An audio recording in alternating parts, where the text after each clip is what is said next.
Let me just ask you real fast. So you're, how long have you been playing music and all that? How did you get started with that?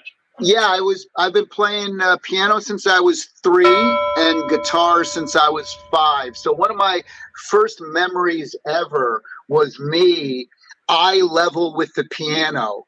And I remember looking to the right and seeing all those keys. And I remember looking to the left and seeing all those keys. And I remember, my earliest memory, I remember like hitting the keys, and I remember feeling determined. Like I felt frustration. Like I knew this thing made beautiful stuff, but I didn't know how to play it. And son of a gun, I'm gonna play this thing, and I'm gonna teach myself. And yeah, I must have been 3 years old, because that's when my parents said that I started playing. And by the time I was like 5, I was playing like Great Balls of Fire and Jailhouse Rock, because that's what my parents were, a product of the 50s. So they always had Elvis, Jerry Lee Lewis records around. Okay. And so my parents would, call the neighbors over and oh, look at little Tommy, and he's playing, you shake my nerves and you rattle my brain, And so I do all the solos and everything. So I was getting attention, right? And when we're young kids and your parents are giving you that kind of positive attention, it makes you love it even more. And then, of course, Steven Tyler being my cousin, his real name's Steven Tallarico. So by the time I was like 7, 8 years old, here I am going to these shows. And to me, he's just cousin Steven, but he's performing in front of 25,000 people at the Boston Gardens, because I grew up in Massachusetts, and he was living in Massachusetts, and or we'd go to the Worcester, the Worcester Civic Center or whatever. And so, and the families would usually sit on the side of the stage and everything. So you just it never felt like a impossible dream to me to like someday perform in front of tens of thousands of people, and like if Steven can do it, why can't I, So that was another thing that always got me into music. And then, of course, when Star Wars and Rocky hit, Rocky in 1976, Star Wars in 77, that's when I became just so enamored with symphonic music and composing and writing music. And then again, and then in 1978, Van Halen's first album, I listened to, heard that for the first time. So then that got me into guitar. So it was all these things happening in the late 70s around the same time I played Intellivision for the first time. Exactly. It was all what an amazing time to be alive when you're a kid, 10, 12 years old in the late 70s, early 80s, when things like Star Wars and Raiders of the Lost Ark and Tron and video games are all coming out for the first time, You came from Massachusetts and came to California. You mentioned that at one point you were homeless, right?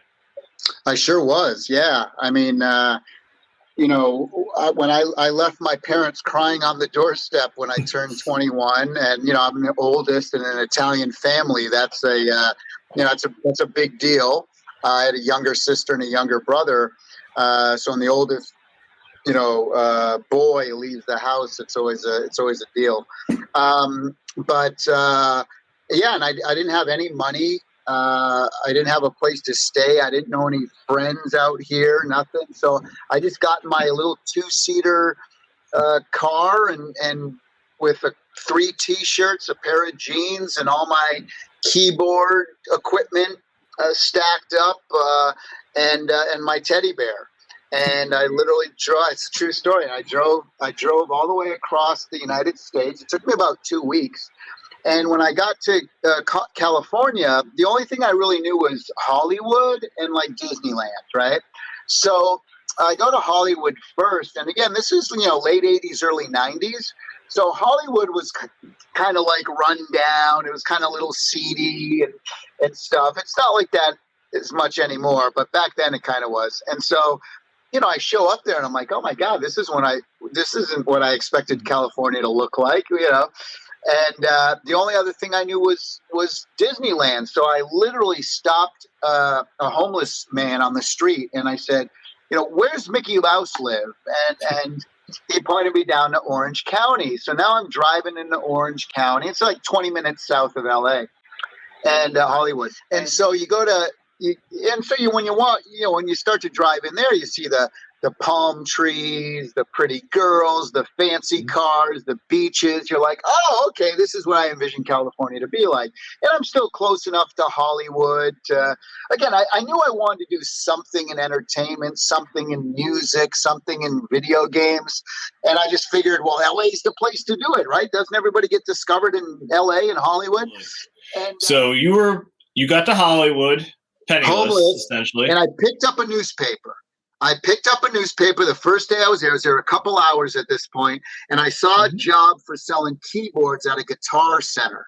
And I'm like, I can bullshit my way into that job. So I went, because I knew about keyboards. I had played keyboards in my band, and I was very interested in MIDI and technology, and so I went down there. But I'd never really sold keyboards before. But so I went down there, and I said, hey, give me a job. I'm selling keyboards, and I'll do whatever you do. I'll sell whatever you need to. Well, okay. And he saw that I had like a lot of determination and passion. And I never even filled out an application. He just said, you know what? I like you. Start tomorrow. I'm like, great. Thank God I didn't have to fill out an application because I didn't have an address. I would have had to put down 1000 Main Street. So that night I said, okay, well, geez, I don't have any money left because I had like a $500 credit card. And I was, I basically bought a loaf of bread and a can of peanut butter. And I stole a plastic knife from McDonald's or whatever. And that's what I survived off of. And the only thing that I had was, like I said, my car. So I just parked it in a I think it was like a McDonald's parking lot down by Huntington Beach, and I went across the street and I was under the pier at Huntington Beach where all the surfers were at, and that's where I lived. That's where I fell asleep, and there were a couple other homeless people there, but I the way I figured it out is I'm like, well, look, if I'm going to be homeless, I might as well be homeless on the beach. I mean, why not? This guy's house behind me must be 20 mil, Yeah. And it's so. So how long did that last? That lasted for about 3 weeks, and then because I didn't want anyone to know. So the next day, though, day 2, I now show up at my job at Guitar Center. And I had 3 T-shirts with me, and one of those T-shirts was a TurboGrafx 16 shirt. And this was a system that hadn't even come out yet. The way I got this shirt is that my mom, I made my mom, I used to get all the video game magazines, and I saw this PC Engine TurboGrafx thing was coming to a local fair. And so I had my mom in Toronto, and I lived in Springfield, Massachusetts. I made my poor mother drive 8 hours to get to this fair, and then we waited in line for 2 hours, and just to play this video game machine. I mean, that's how great my mom is. And we played this video game machine, and they were just looking for feedback. And so I gave them feedback, and then they handed me a T-shirt for my time. And to me, this was like the greatest trophy ever, because if you remember, for people who are around in the late 80s, early 90s, there weren't any video game T-shirts. You couldn't walk into Walmart or Kmart. That is true. I do remember there was nothing. Nothing. I mean, look, I'm wearing a Transformers 86 T-shirt right now. Right. And they didn't even have anything like that. There was no Hot Topic. There was no internet. There was no. So the fact that I had this video game T-shirt was incredible, from a Japanese video game console company that hadn't even come out in America yet. This is like gold. So what shirt out of my 3 am I going to wear my first day at work? Well, I wear the TurboGrafx 16 shirt. Well, lo and behold, as fate would have it, the very first person who walked through the door that morning when we opened the doors at 10 a.m. happened to work for Richard Branson of Virgin, and they were opening a Virgin video game company right down the street. It was called Virgin Mastertronic at the time, later changed its name to Virgin Games, later changed its name to Virgin Entertainment. But it was Virgin Mastertronic, and he saw my T-shirt, and he goes, and he was into video games obviously too, and he goes, where did you get that shirt? Oh my God, do you know about the TurboGrafx? Do you know about video games? I'm like, I know everything about video games. And he's like, do you want a job? I said, yes. Doing what? He says, play video games for us. You'll be the first game tester we hire. Play video games for us. Tell us what you think. And I'm like, this is the greatest. California's the greatest place on the planet, you know? And so I was. So you worked for Guitar Center for a week or so? No, 6 months. I worked both places because, again, I was homeless, right? Yeah. So what I did was I worked at Virgin from 9 in the morning till 4 in the afternoon. And then I drove straight to Guitar Center and worked there from 4:30 to close at 10. And then all day Saturday and Sunday, I worked every one of those shifts as well because I needed to make money in order to survive in California. And I didn't know anyone. So it was a great place to meet people. And I was homeless. I didn't have a TV. I didn't have a book. So if you're going to be living and breathing, do it where at least you're making money. So I worked 2 full-time jobs, 80 hours a week. I did that for 6 months. And then they finally, when I became the full-time music guy at Virgin, they said, okay, we're going to pay you enough money where you don't need 2 full-time jobs. So, crazy. I can't believe that was 32 years ago. That is the quintessential rags to riches story. It really is. It's that Hollywood dream story. It is. It is. One of the charities that I was involved with, one of the nonprofit organizations, was a place called Hollywood Arts. And, the teens, there's more teen runaways and homeless kids in Hollywood than anywhere else in America because so many teens who did what I did, want that experience, want that Hollywood experience, and, maybe 1 in a million make it, right? And so one of the charities that I was and fundraising, I raised a lot of money for, and in fact, I received an award. If you go on YouTube and put in Tommy Tallarico Dream Awards, where I was honored for raising money and for this charity. But the reason is why I was able to follow my dreams and come out here and never give up hope was because of these 2 people here, because I have an amazing family. And that's the thing that a lot of these kids on the street are missing. And a lot of those people don't have the opportunities that we do. And so this program that Dylan's created, this charity and foundation, gives that hope and gives that encouragement to people out there who didn't have, as lucky of a situation as I did because of these guys up here. So. Because what we would do is we built this community center with the money that we raised, and so that homeless teens who were musicians and artists and who had like a skill, it was a place where they could go.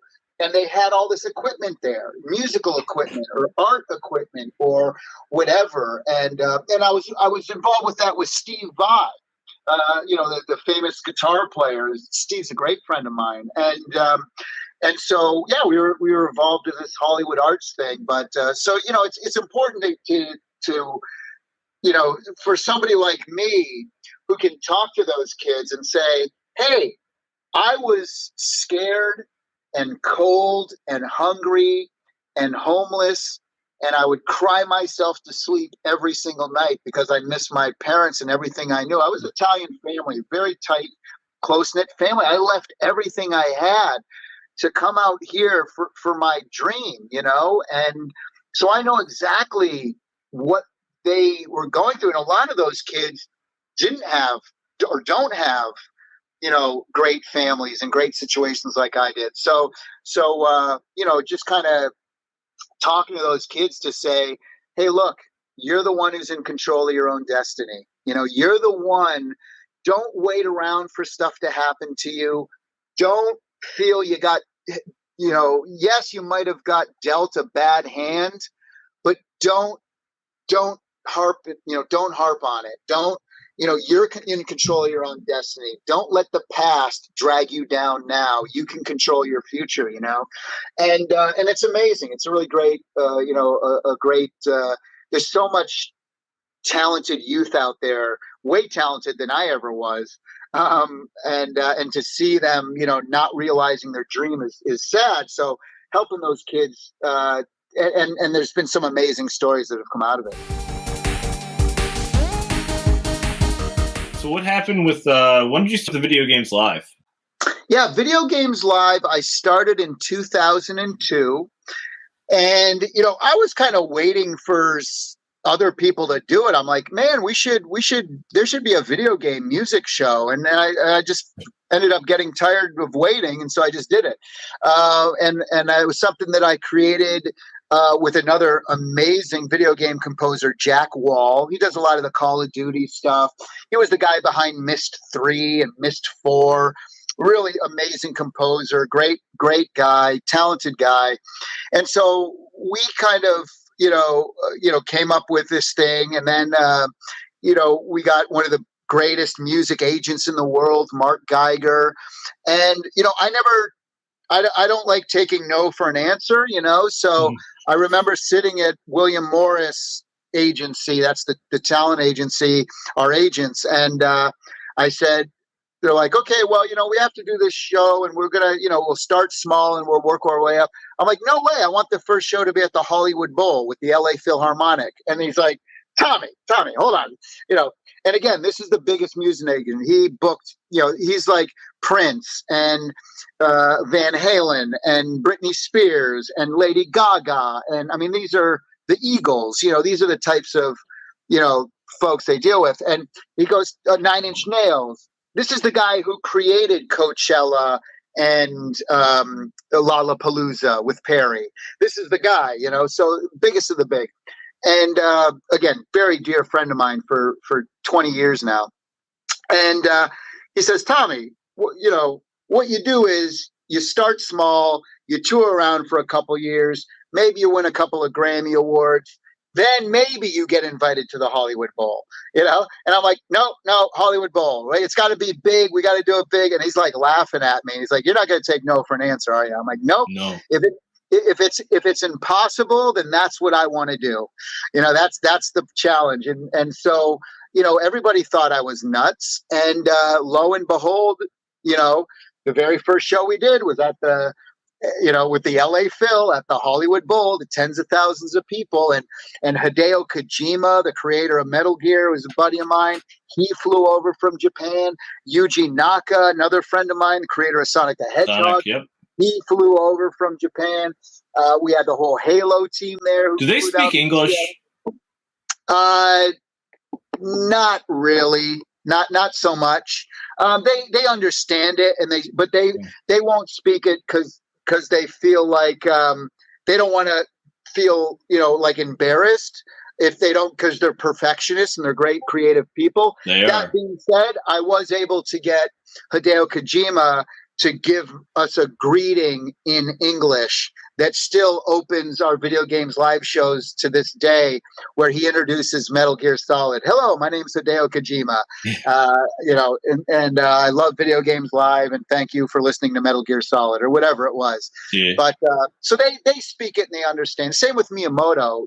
He's they very intelligent people. They understand it for sure. And they'll speak it behind closed doors. Okay, well, they're definitely gaming geniuses. Yeah. So I had the company, and then I did Video Games Live in 2002. And then I also started a nonprofit organization called the Game Audio Network Guild, or GANG. So the website is audiogang.org.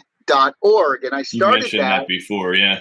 Yeah, I started that because I wanted all of the people in the industry who are doing audio to come together to have a voice, but also to bring young kids and people who are looking to get in the industry to teach them about, how to become a video game composer, sound designer. And we created a $20,000 a year scholarship fund for those kids. So we help bring kids through school. And it's just a great networking of, helping each other out. And the organization is still going. I had to, when I started Intellivision, I actually stepped down from the board after, again, 17 years of being involved, on a weekly level. And we put on a big awards show at the Game Developers Conference. So yeah, I stepped away from that about 3 years ago just because I had to put all my focus into Intellivision, and then on the weekends I would do video games live. Okay, so you were busy, Yeah. to say the least. I mean, I don't even consider it busy either. I mean, I am, but it's all passion stuff. Like I do what I love, and so it doesn't seem like work to me. It seems like I'm just having fun and creating things and making things every day and making other people smile and laugh, and it's a beautiful thing we got going on over here, and I can't wait to share with all these things that we're creating. I can't wait to share it with the rest of the world. Yeah, I have no doubt that the Intellivision will be successful. That's what you're talking about, right? Yeah, well, yeah, okay. Yeah, totally. Yeah. Yeah, I have no doubt it'll be successful. What got you in? This is going to be a very broad one. What got you into Intellivision? What made you want to rebrand it and rebuild the console?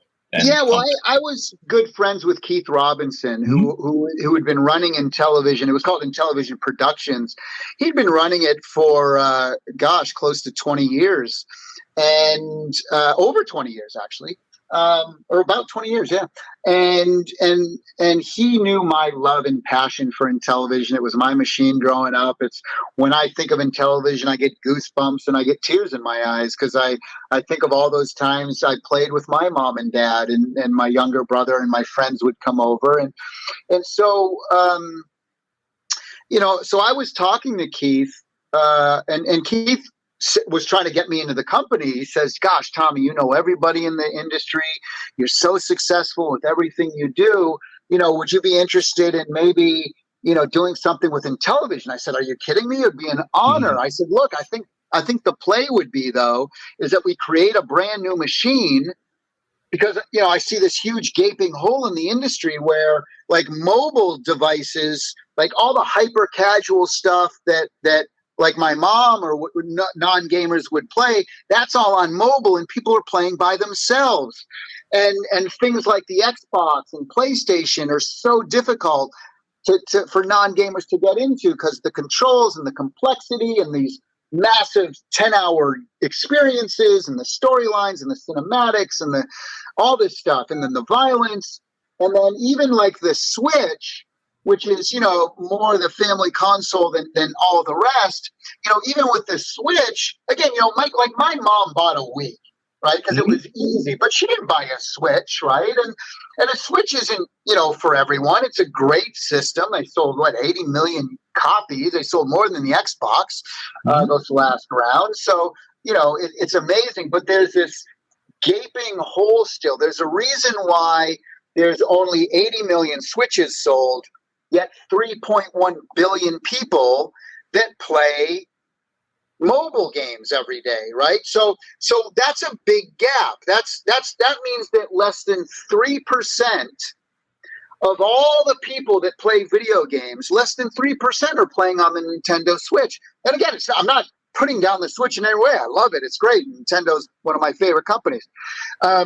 But there's a difference there. There's something missing. Why isn't, and I believe, and after we've talked to many people, that missing thing is the fact that you can't just pick up and play, simple hyper casual games. There's not a lot of educational games on the Switch. There's not a lot of games where, party games that everyone can sit around no matter what your skill level and just like touch a screen or hit one button or whatever. Even a hyper casual or a casual game like Overcooked. My mom's not playing Overcooked. My wife doesn't like Overcooked. I love Overcooked, but even something like that where you're using an analog stick to run around and never going to happen. It's just a different thing. You might, if you're married, your wife might be in the same category as my wife, where she likes games, she just doesn't like those types of games, right? And then Keith unfortunately passed away, and that's when I got together, with the other folks here, and I said, look, I don't know what's happening with the company now, and they all knew that I was talking to Keith. And I said, look, here's my proposition. Let's form a new entity, Intellivision Entertainment, because we're going to have to raise a lot of money. And I have the team that can do that. And I brought in David Perry and Nick Richards and me and Steve Roney, one of the original, Blue Sky Rangers, and dear friend of Keith. And we had Bill Fisher, again, who started working at Intellivision in 1981. They handled Intellivision Lives or Live. I don't remember what it was called. Okay. Intellivision Lives was done with, I think, Steve and Bill and Keith all worked on that. Yeah, okay. For the PC. And, it came out on the PC and I think Xbox too, right? And the PlayStation. I think there was a version of it. Yeah. Great collection of games. Yeah. But hard because you need the controller, right? Yes, let's see. I actually have my Xbox One controller, but so up, down, left, and right, and probably backwards because it's backwards. But anyway, Night Stalker, this is the direction of your gun, and then everything else, you got to push a button in order to bring up the control scheme on there. Terrible. Certain games are just not playable on it, like the Shark is, and Astro Smash, and all that stuff. Yeah. I don't think Dungeons & Dragons is on there. No, because of the license. Yeah. Yeah. So how long were you at Virgin before you moved on to... Then I started my own company, yeah. I left in 1994, so I was there for just over 4 years. And then I left after Earthworm Jim was coming out that Christmas. And I was actually still working at Virgin. While I was working on Earthworm Jim, I would do it on the weekends and at night. So I was kind of, moonlighting at the time. And so we did that. So I was there about 4 years. And then what was happening is I was winning Best Music of the Year award, like 1991, 92, 93. By 1994, I actually, out of all the nominations that year in 1994, 4 of the 5 nominations were my music. So okay. It was like Earthworm Jim, Skeleton Warriors, Terminator, Sega CD. Oh, what's Skeleton Warriors? What's that on? That was a game on the original PlayStation. There was a Saturday morning cartoon show around it. We did the game. In fact, that game was the game I worked on with the same exact developer and team. The next game we did was Tony Hawk Pro Skater. That was Neversoft. I love that game. The first one's still my favorite. Superman in the warehouse. My favorite section of the game. There you go. Imagine, there was a group, I think, of about 10 of us who worked on that game. So, and we knew we had something really fun because we were all playing it and none of the levels were even made, but it was just fun. And we all knew there was something special, but we had no idea it was going to sell tens of millions of units because we're like, wow, this is going to be like the greatest skateboarding game ever. But what's the greatest skateboarding game ever? 300,000 units, So we had no idea it would be as popular. You can tell a game is going to be something if you actively want to play it after hours. And I got to tell you, not for nothing, but that's exactly how we feel here at Intellivision right now. All of us here, we've worked on some of the biggest selling games of all time and some of the worst selling games of all time. So we know the difference. And we know what makes a hit and what is fun and what people are going to love. And it's not just me. It's a group of, 15 of us in development who all have, hundreds and hundreds of years, over 600 years experience doing this. And so, we know that Shark's fun. We know that Astro Smash, you can't put it down. We realize how great, Farkle is when you're throwing that dice and when you're throwing those dice in cornhole. Yeah, I mean, I loved Shark when I was a kid. So, and I did download Feeding Frenzy, like you recommended in a previous discussion. That's right. Well, and for those of you who don't know, Jay Allard's brother created Feeding Frenzy because Jay and his brother were big fans of Shark growing up. And so when Jay created Xbox Live, he got his brother to program. He's like, let's do a modern day Shark. And that's how Feeding Frenzy was, was a kickback. And here we go. Jay's full circle now working again, with Intellivision. It's pretty fun. Absolutely. Shark is a game I played when I was a kid. I love that game. I have it on the Xbox behind me. And, just an all-around great game, even though I'm looking forward to the new one. That's right. That makes me sound too much like a sycophant. We're all excited. Trust me. Yeah, Astro Smash. I like the soundtrack. Astro Smash is such a fun game. We had somebody here in the office yesterday who never played Amico before. Has no connection to it at all. And we're like, hey, do you want to play a game? Yeah. And we put the controller in his hand and he did not want to leave. And he's not even a gamer. He's like, this is so much fun. And he had the auto fire on. So, and then a couple more people jumped in and we were all playing together. He had so much fun. He's like, I want to take one of these home to my wife and kid right now. But I have a question about that. And I want to get back to what you did after that because I want to focus more on you than the Amico. When I saw the controller, you had the disc in your right hand. That's completely on Finnegan Fox. Is that completely rotatable or? Yeah, you can put it any way you want. You can use the left. I was using it like an NES controller, a Genesis controller. Yeah, but you had the D-pad, or I'm sorry, the disc on the other side. Oh, did I have it on the other side? I don't remember. Yeah, I don't remember. Because I normally play it like this. Okay. But, that's right. I flipped it over on purpose just so I could mess with people. Because we had it worked. Yeah. Oh, it wasn't great. I mean, I got them eaten out of my hands. They can't stop talking about us. It's like they don't realize that I do that. That I put little things in there on purpose just to get the Streisand effect. Yeah, well, it works. Apparently, yeah, it's amazing. The minute a video goes up, it doesn't matter what it is. Intellivision, Amico, immediate 2 to 10 downvotes. Well, and by the same 5 people.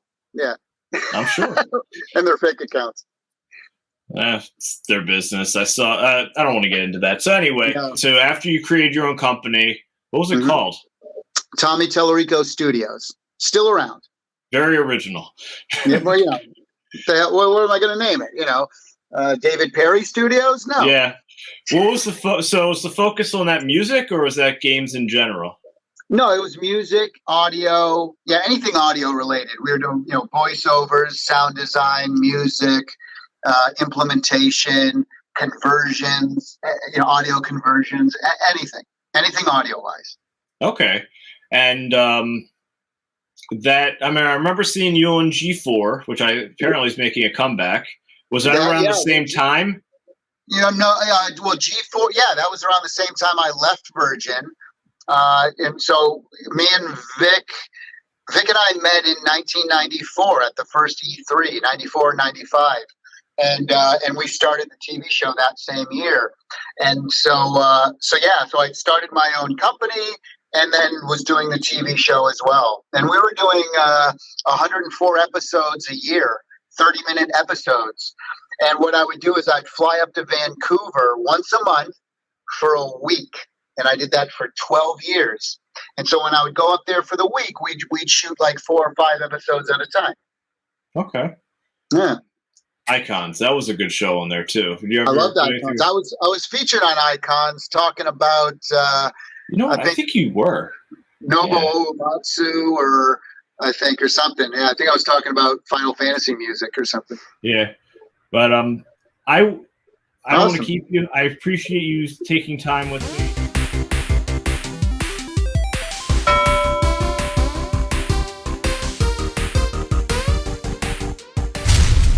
Got this far, you probably like the video.